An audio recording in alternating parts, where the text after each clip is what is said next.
y a la piedad nos han sido dadas por su divino poder mediante el conocimiento de aquel que nos llamó por su gloria y excelencia, por medio de las cuales nos ha dado preciosas y grandísimas promesas, para que por ellas llegaseis a ser participantes de la naturaleza divina, habiendo huido de la corrupción que hay en el mundo a causa de la concupiscencia.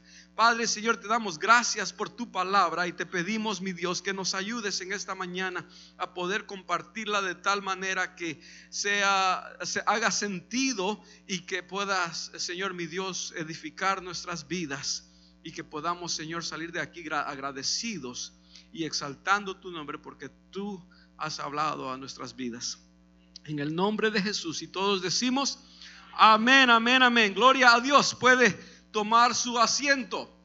La verdad central, vamos a poner si usted está tomando notas, a propósito, en todas sus boletín hay una hojita para que usted tome notas. Amén. Así es que tome notas. Dice, vamos a ver como verdad central que podemos confiar totalmente en sus promesas. Amén.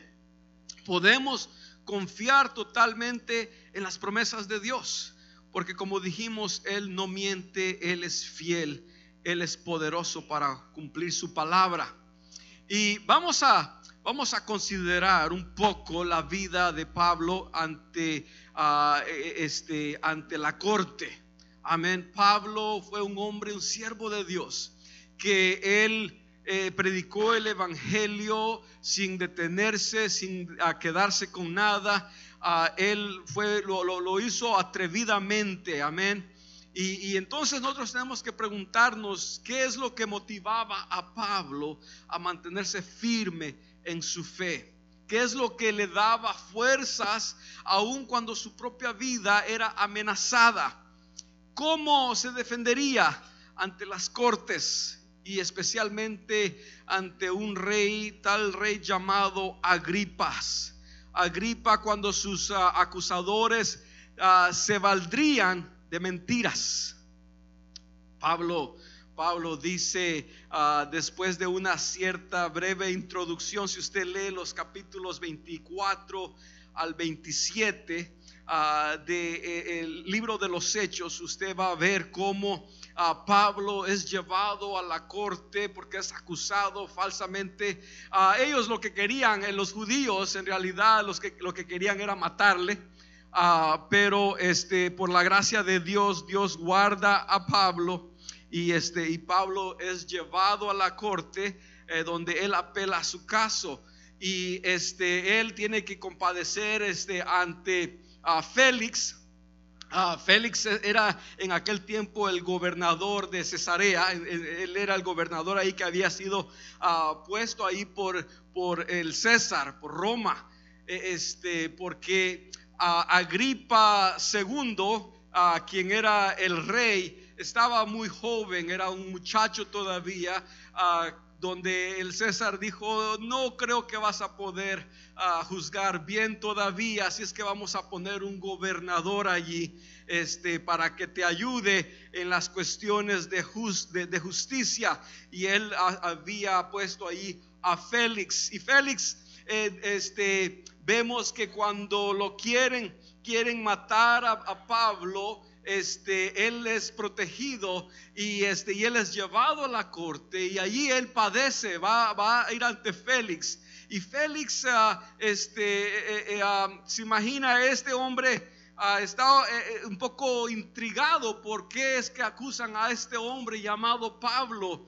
Y le acusan usando mentiras, inventándole cosas que no eran. Y Pablo no tiene mucho que decir, solo que en realidad él dice: no me están acusando de nada que puedan probar, porque no es blasfemado en contra de Dios, no he hablado en contra del templo, porque esas son las cosas que le acusaban, de que había difamado el templo, que había blasfemado en contra de Dios, que había violado la ley.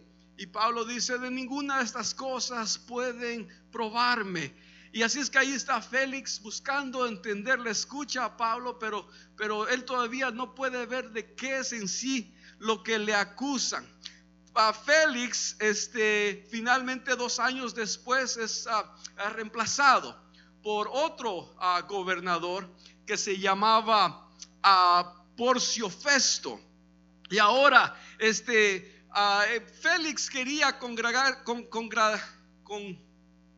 congraciarse, gracias, congraciarse con los judíos, ¿verdad? Y así es que él determina dejar a Pablo allí en la cárcel, y ahora le dice a Fausto, tú tienes que juzgar, a Festo, perdón, le dice, tú tienes que juzgar a este hombre. Y pues también Festo, él, quien es el sucesor de Félix, se pone también intrigado por este hombre Pablo, y también compadece ante Festo a Pablo, y Pablo lo mismo, contesta lo mismo: no hay pruebas que puedan presentar en contra de mí. Pero Pablo en ese momento, viendo de que los judíos lo quieren llevar a Jerusalén para ser juzgado allí, porque ahí el plan era que en el viaje a Jerusalén estaban en Cesarea, ¿verdad? Donde estaba compadeciendo Pablo. Y viendo que Pablo es judío, ellos lo quieren llevar a Jerusalén con la excusa de que ahí van a juzgarle. Pero no era con ese fin de que querían llevarle a Jerusalén. Era que en el camino a Jerusalén, de Cesarea a Jerusalén, allí los judíos habían hecho un complot para matarle. Pero por la gracia de Dios, Dios guarda a Pablo. Y este hombre, Festo, dice: no puedes, no vas a ir, sino que lo vamos a juzgar aquí en Cesarea. Pero de repente ahora aparece en la escena el rey Agripa. El rey Agripa ahora es de edad suficiente, y él había venido a visitar a Festo en Cesarea. Y en eso que llega Agripa, allí Festo le dice la situación que está pasando con este hombre llamado Pablo. Y le intriga. Ahora, Agripa es el rey en Jerusalén. Él es el rey. Y él es judío. Y él, donde Félix ni Festo, ninguno de ellos eran judíos, porque habían sido puestos como gobernadores por el César. Ellos no son judíos, no tienen que ser judíos. Pero ahora Agripa el segundo es de edad suficiente, y ahora él está gobernando, reinando en Jerusalén. Y él se interesa, siempre bajo el poder de Roma, el permiso de Roma. Y él escucha de Festo el reporte que está ocurriendo.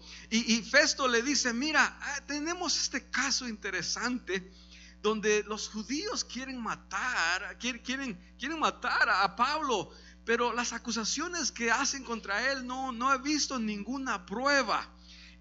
Pero él ha apelado al César. Él ha apelado a César porque dice que es ciudadano romano. Así es que yo pues quería dejarlo en libertad, pero no puedo porque ahora apeló al César. Y entonces le dice el rey Agripa: oye, dice, yo quisiera escuchar el caso también. Se intrigó él. Y así es que ahora se imagina Agripa, el rey, este hombre era bien, él dice la Biblia que él llegó tan elegantemente, tan vestido, de tanta gala, ¿verdad? Y se imagina, Pablo era un apóstol, él andaba viajando, y no tenía así, se imagina, las ropas que traía Pablo no han de haber sido muy lujosas, pero Agripa, ahí está bien lujoso el hombre, y llega con su hermana Berenice, y Agripa dice: yo quiero escuchar el caso. El siguiente día vienen y traen a Pablo delante de Agripa, y Agripa es judío. Pablo le dice, sin muchas introducciones, nomás le dice: Agripa, yo sé que tú conoces la ley, y tú conoces las promesas de Dios. Y él dice lo siguiente, él no dice mucho, mas él dice: y ahora, le dice al rey Agripa, por la esperanza de la promesa que hizo Dios a nuestros padres, soy llamado a juicio. Por la esperanza de la promesa que hizo Dios a nuestros padres, soy llamado a juicio. ¿Sabe que su única justificación de Pablo era creer en las promesas de Dios?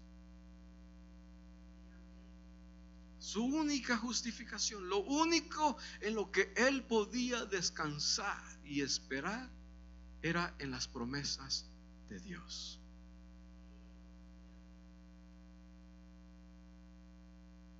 Yo creo que necesitamos nosotros en realidad considerar dónde estamos nosotros en relación a las promesas de Dios.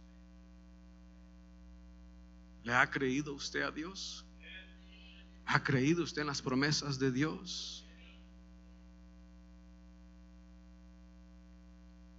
A Pablo lo que le motivaba, lo que le llevaba, era las promesas, las grandes promesas de Dios. Sabe que aquellas mismas promesas que habían alentado y sostenido a otros antes de él, la Biblia está llena de hombres y mujeres que, porque le creyeron a Dios, creyeron en las promesas de Dios, ellos se mantuvieron firmes en esa fe, como Noé, Abraham, Sara, Isaac, Jacob, José, Moisés, Josué, David y todos los grandes profetas de Dios. A esa misma lista podemos añadir a María, a Esteban, a Pedro, a Juan, muchos más. Noé, quien creyó que venía lluvia cuando nunca había visto lluvia, le creyó a Dios. Abraham, quien dejó toda su familia y partió sin saber a dónde iba, solo por las promesas de Dios.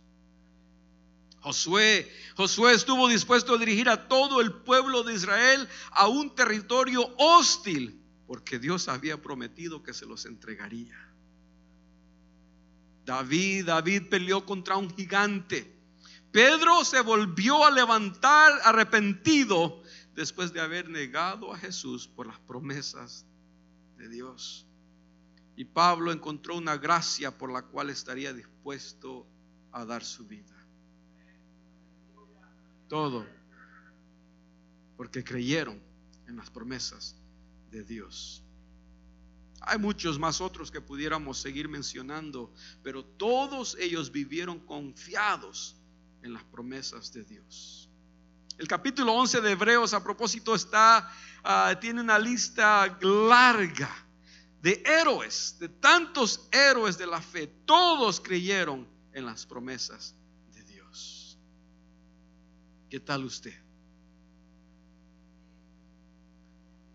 ¿Usted ha creído en las promesas de Dios? Alguien logró contar 7,487 promesas en la Biblia. Wow. Las promesas de Dios son como árboles en un bosque, abundantes en la palabra de Dios. Y todas perduran. Aleluya. Amén. Algunas promesas son positivas, ¿sí? Son la certeza de las bendiciones de Dios, la garantía de que Dios va a hacer algo formidable. Otras son negativas, son la garantía de una consecuencia, sí, porque también Dios habló y dijo que Él juzgaría también y que habrían consecuencias por el pecado, por la maldad. Pero todas se cumplen, porque Dios no solo hace promesas, Él guarda promesas. Aleluya, gloria a Dios. Sabe, estando el pueblo de Israel en el desierto, Dios les hace una gran promesa. Mire lo que dice en Éxodo capítulo 34, versículo 10. Dice, y él contestó, he aquí, este es Dios hablando, he aquí yo hago pacto delante de todo tu pueblo. Eso está hablando a Moisés. Haré maravillas que no han sido hechas en toda la tierra, ni en nación alguna, y verá todo el pueblo en medio del cual estás tú la obra de Jehová, que será cosa tremenda la que yo haré contigo. Aleluya. Y Dios cumplió aquella promesa. Dios guardó sus palabras, y todo lo que le dijo a Moisés lo hizo. Y quedamos todos asombrados porque Dios guardó su palabra. ¿Sabe? Dios no se vale para cumplir sus promesas. Dios no se vale de la fuerza de Israel. Es más, ellos eran muy débiles. Todas las cosas, aleluya, que Dios promete son basadas en su poder. Amén. Él no depende de las habilidades del hombre, sino que Él capacita al hombre para que le sirvamos. Aleluya, amén. Muchas veces decimos, yo no sé qué hacer, yo no sé cómo hacerlo. No se preocupe, Dios le ha prometido estar con usted. Dios ha prometido ayudarle. Dios ha prometido capacitarle. Dios ha prometido ungir su vida si usted le dice que sí a Él. Aleluya. Los problemas ni las dificultades son problemas para Él. Aleluya. Amén. Él hace que aún las adversidades obren para bien de aquellos quienes confían en Él, quienes han heredado sus promesas. ¿Usted ha heredado sus promesas? Si usted le ha dicho que sí al Señor, si Cristo Jesús mora en usted, usted es heredero de las promesas de Dios. Aleluya, gloria a Dios. Dice la palabra del Señor. Tan seguro estaba Pablo que él dice en Romanos 8:28. ¿Se conoce ese pasaje? ¿Sí? ¿Se conoce ese pasaje? Y sabemos que a los que aman a Dios, todas las cosas les obran a bien. Esto es, a los que conforme a sus propósitos son llamados. Aleluya. Todas las cosas. ¿Sabe? No hay cosa alguna que usted tenga que enfrentar que sea tan difícil que Dios no la pueda cambiar para su bien. No, que Él no pueda hacer que obre para su bien. Cuando una de las cosas, ¿verdad? Que tenemos que siempre recordamos ese pasaje, esas palabras. Y sabemos que a los que aman a Dios, todas las cosas les obran para bien. ¿Sabe cuándo usted recuerda esas palabras? Cuando está pasando dificultades. Cuando las cosas se ponen muy difíciles. Por lo menos eso me pasa a mí. Cuando la situación es muy dificultosa y se ve imposible para mí. Y a veces aún quisiera yo preguntar cómo esto me va a ayudar. Pero recuerdo que amo a Dios y que Él ha prometido que todas las cosas obrarán para mi bien. No me toca a mí preocuparme de cómo va a suceder eso. Eso es tarea de Dios. Mi tarea es creerle a Dios. Aleluya. Gloria al Señor. Aleluya. Si solo pudiéramos creer la misa de la misma manera que creyó aquel centurión romano. ¿Usted se acuerda de ese centurión? ¿Ha leído la historia? Quien no se consideró digno que Jesús fuese a su casa, pero creyó que Jesús solo tenía que dar la palabra y que su siervo sería sano. Eso lo encontramos en Mateo capítulo 8, versículos no salió muy bien. Mateo capítulo 8, versículos 8 al 10. Oiga esto. Había venido este centurión que tenía uno de sus siervos enfermos en casa. Y Jesús le dijo, voy. Jesús le dijo, yo voy. Y aquel centurión respondió al centurión y dijo, Señor, no soy digno de que entres bajo mi techo. Solamente di la palabra y mi criado sanará. Porque también yo soy hombre bajo autoridad y tengo bajo mis órdenes soldados. Y digo a este, ve y va, y al otro, ven y viene. y a mi siervo, haz esto, y lo hace. Al oírlo, Jesús se maravilló y dijo a los que le seguían: de cierto os digo que ni aún en Israel he hallado tanta fe. Aleluya. En el versículo 13, entonces Jesús dijo al centurión: ve, y como creíste, te sea hecho. Y su criado fue sanado en aquella misma hora. Aleluya.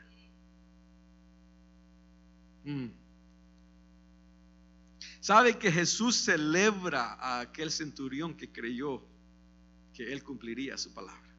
Él lo celebra. En sí, alguien definió la fe diciendo que la fe es el sostener profundamente la seguridad de que Dios cumplirá sus promesas. ¿Usted cree profundamente que Dios cumplirá sus promesas? Yo no sé qué está pasando a usted. Las cosas tal vez se han puesto muy difíciles y las cosas aparentan ser imposibles. Pero recuerde que para Dios nada es imposible. Él es fiel, Él cumplirá sus promesas. Podemos creerle a Dios, porque sus promesas son irrevocables, no cambian. Él no cambia, no hay mudanza, ni sombra de variación en Él, según nos dice Santiago 1:17. Dios es fiel. Él es el mismo ayer, hoy y siempre, dice Hebreos 10:23. Dios es fiel. Romanos 4:21, Pablo dice: Él es poderoso para cumplir todo lo que ha prometido. Él es poderoso. Y Hebreos otra vez nos dice el escritor: Él no puede mentir. Aleluya. Me encanta eso. Es imposible, oiga, dice el escritor, dice así: es imposible que Dios mienta. ¿Se ha preguntado alguna vez: ¿habrá algo que Dios no pueda hacer? Mentir, eso no lo puede hacer. Aleluya.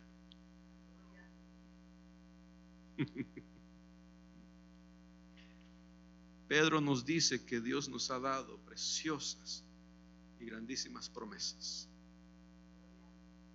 Y podemos confiar totalmente en sus promesas. ¿Por qué? Porque dice el libro de Números, dice en Números que Dios no es hombre para que mienta, ni hijo de hombre para que se arrepienta. Aleluya. Él dijo y no hará, habló y no se ejecutará. Claro que sí. Todo lo que dice Dios es amén y amén. Aleluya. Gloria a Dios. Pero sabe, el diablo es mentiroso. El diablo quiere hacerle creer que no es cierto. Y lamentablemente muchos le creen al diablo antes que creerle a Dios. El diablo es mentiroso, es el padre, él es el padre de la mentira. Amén. Dios guarda, Él cumple sus promesas.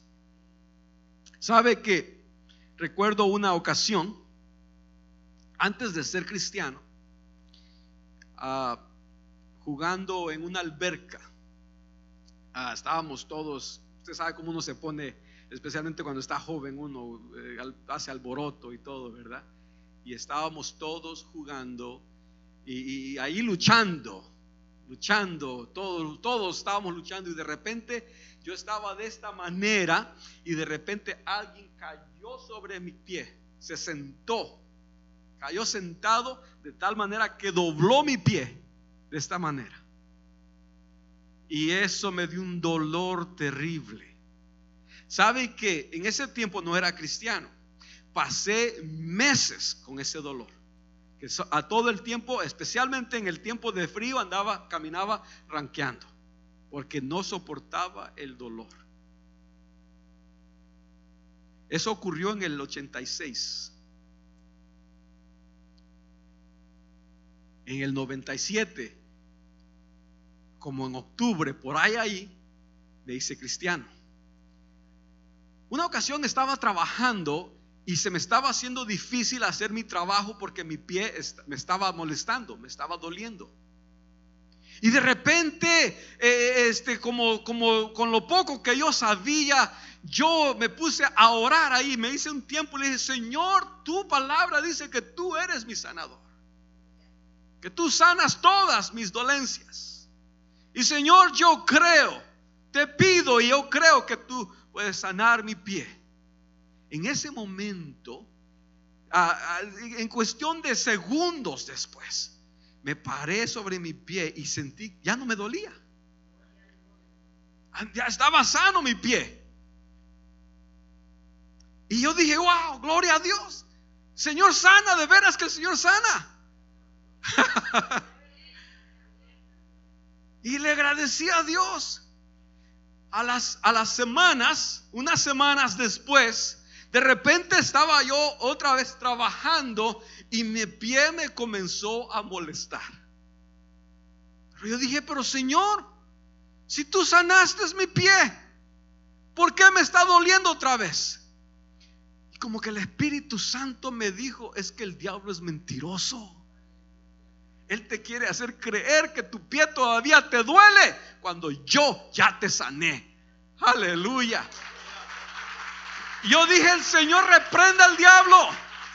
Señor, te doy gracias. Aún cuando sentía mi dolor, le dije: Señor, gracias, porque yo creo que tú ya me sanaste y no tiene que estarme doliendo el pie. Yo era nuevo en mi fe, pero yo me acuerdo que le creía a Dios con todo mi corazón. Y de repente comencé a caminar bien otra vez y nunca más me dolió ese pie. Aleluya. Mientras estaba preparándome para este estudio, este mensaje, tuve que decirle: Señor, gracias. Gracias porque tú sanaste mi pie y tú cumpliste tu promesa en ese día. Aleluya, gloria a Dios. El diablo quiere hacerle creer que no es cierto. El problema no es que si Dios guardará sus promesas. La pregunta no es si podemos confiar en las promesas de Dios, sino si nosotros estaremos dispuestos a construir nuestras vidas sobre esas promesas.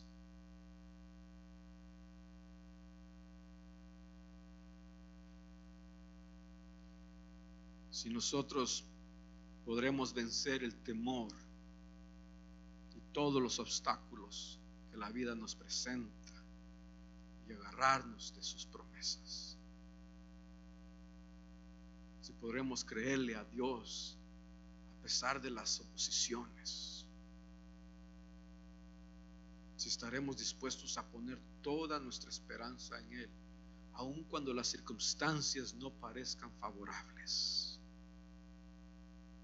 Si estaremos dispuestos a conformar nuestras vidas o nuestra manera de vivir y entregarnos totalmente a Él, porque confiamos en sus grandísimas promesas. ¿Qué promesa le ha hecho Dios a usted?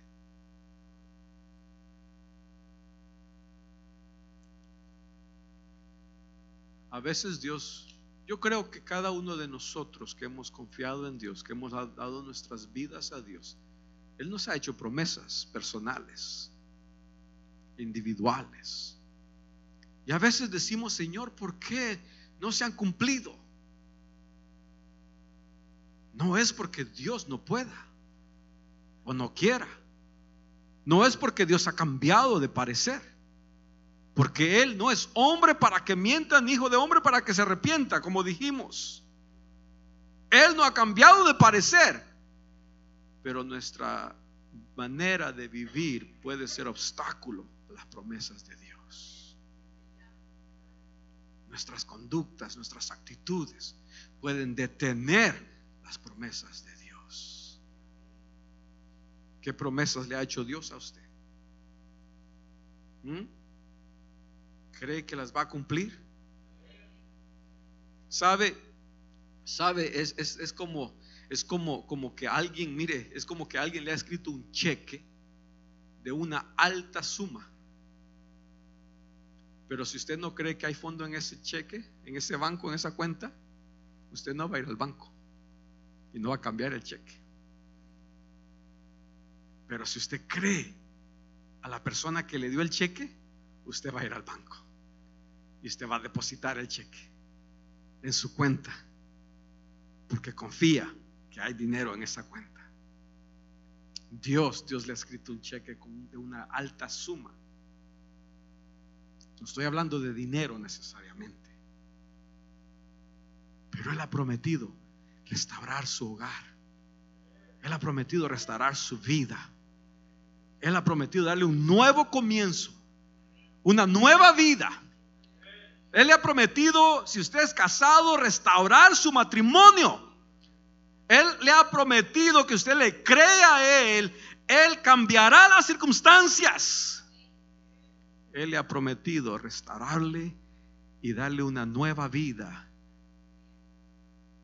Él ha prometido grandes cosas para su vida.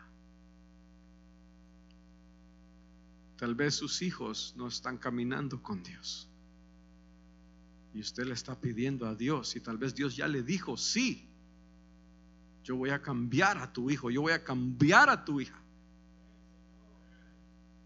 Siga creyéndole a Dios. Tal vez usted está teniendo problemas en su matrimonio y usted le ha pedido a Dios que cambie la situación, y Dios le dice: clama a mí, yo te responderé. Yo sanaré tu matrimonio. Créale a Dios. Créale a Dios. ¿Y sabe qué? Si sus hijos fueran buenos hijos, se comportaran bien, ¿cómo los trataría usted? Los trataría mejor.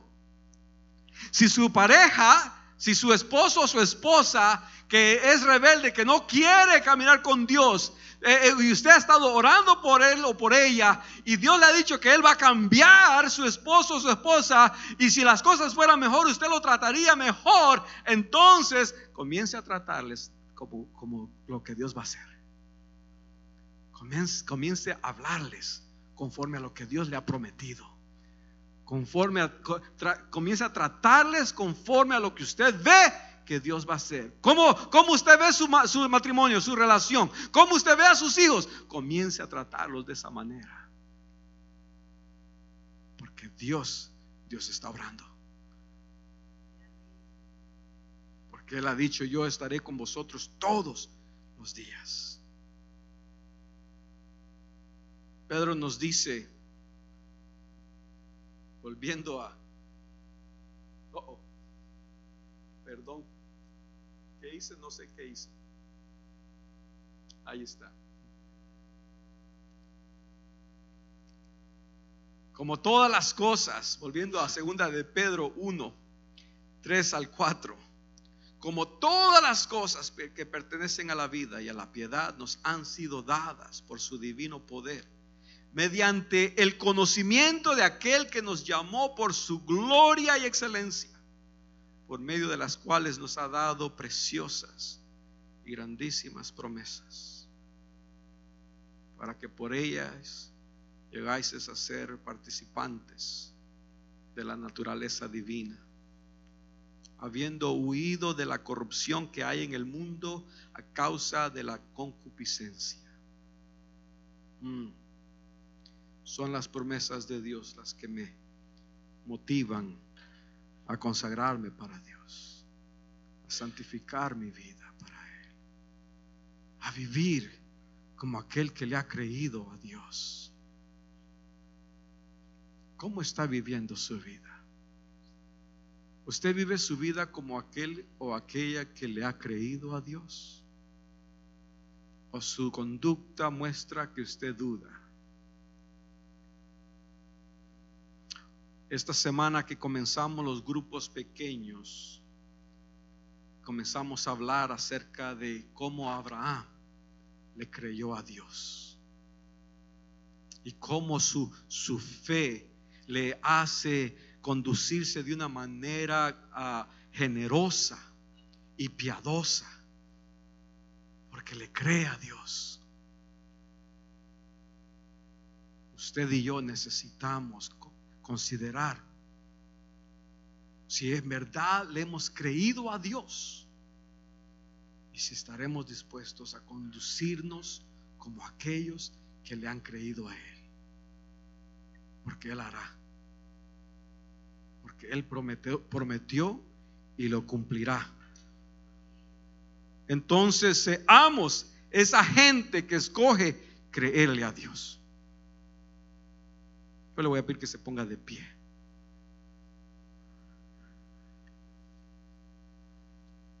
Yo no le voy a dirigir en una oración todavía,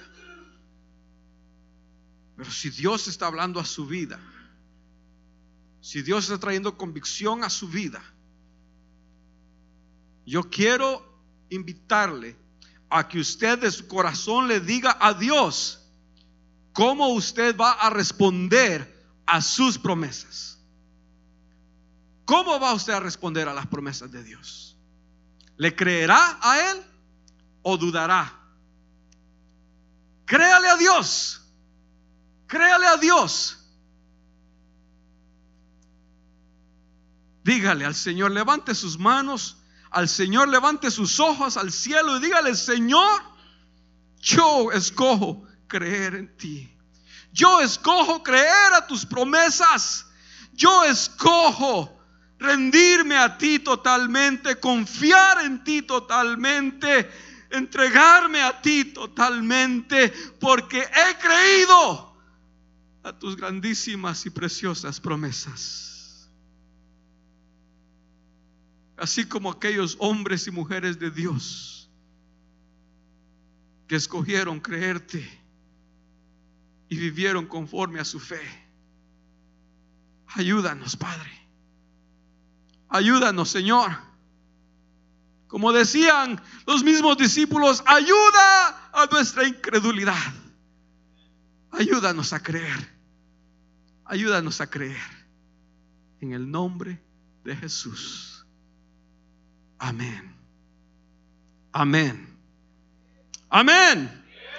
Dele gloria a Dios. Dele gloria a Dios. Aleluya. Dele gloria al Señor. Porque Dios guardará las promesas que Él ha hecho a su vida. Créale a Él. Dios le bendiga.